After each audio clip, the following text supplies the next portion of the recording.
Jemaah calon haji dari 11 kabupaten kota di Provinsi Maluku masuk ke asrama haji di kawasan Waiheru, Kota Ambon.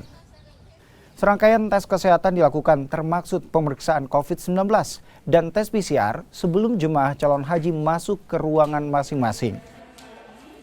Gubernur Maluku, Murad Ismail, akan melepas 496 jemaah calon haji untuk keberangkatan ke Madinah melalui Embarkasi Makassar pada 24 Juni. Jadi mulai dari pemeriksaan yang di daerah itu terkait dengan COVID-19, kemudian booster, kemudian ada meningitis. Pemeriksaan sedangkan tahap lanjutan setelah pemeriksaan di daerah, di sini nanti ada PCR. Di samping ketika mereka datang juga dicek persoalan kesehatan terkait kesehatannya. Terus besok insya Allah PCR akan dilakukan pada seluruh jemaah yang akan diberangkatkan pada tanggal 4 nanti.